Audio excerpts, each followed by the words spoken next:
Questions 29 through 34. Listen to part of a talk in a business management class. What do we mean when we talk about leadership? First, it's important not to confuse leadership with power. It's true that, by definition, leaders always have some degree of power. Leaders have power because of their ability to influence other people. However, many power holders do not have the qualities of leadership. Consider the head waiter in your favorite restaurant. The head waiter has power to some degree. For example, the power to seat you at the best table by the window. But he doesn't necessarily have the qualities we associate with leadership. We have to distinguish between leaders and power holders. There are a lot of powerful people who lack leadership skills. A military dictator has power. So does the robber who sticks a gun in your face and demands your wallet. Leadership is something else. Leadership and power are not the same thing, although they are similar in this one way. Both leadership and power involve the ability to bring about the results you want and to prevent the results that you don't want to happen. Here's another way to think of it.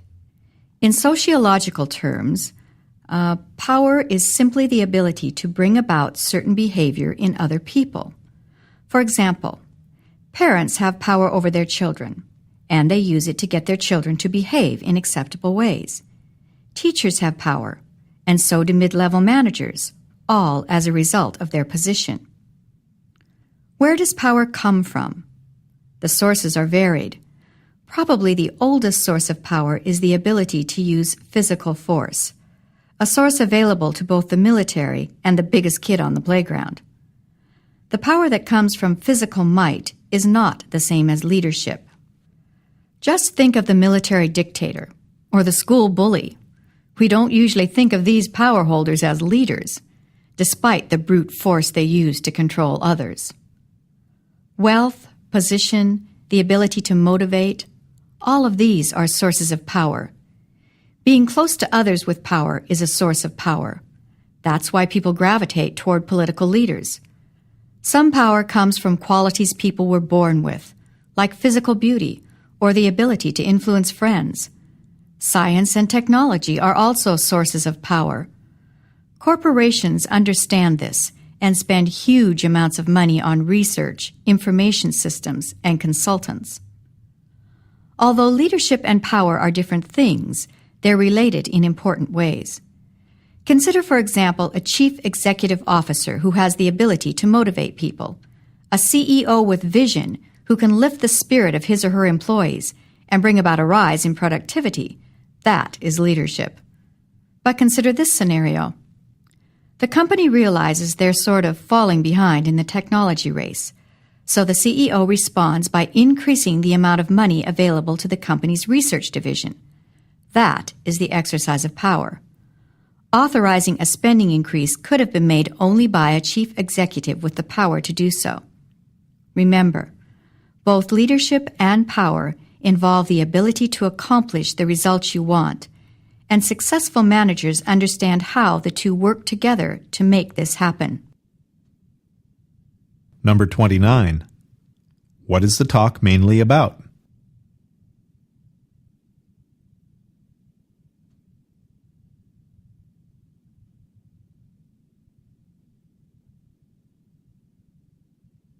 Number 30. Why does the professor talk about the head waiter in a restaurant?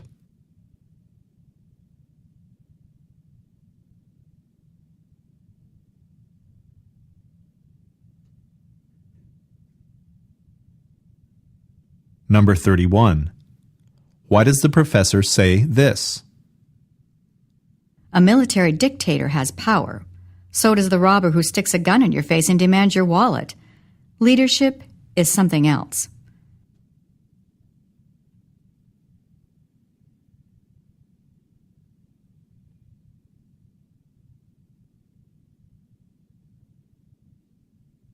Number 32. According to the professor, how are leadership and power similar?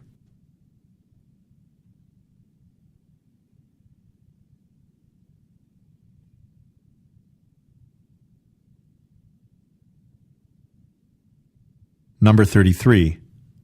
According to the professor, which of the following are sources of power?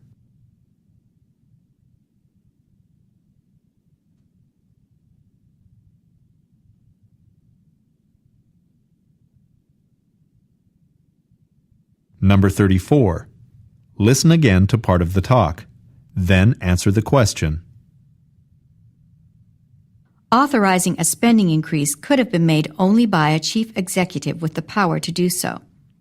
Remember, both leadership and power involve the ability to accomplish the results you want, and successful managers understand how the two work together to make this happen. What does the professor imply about successful managers?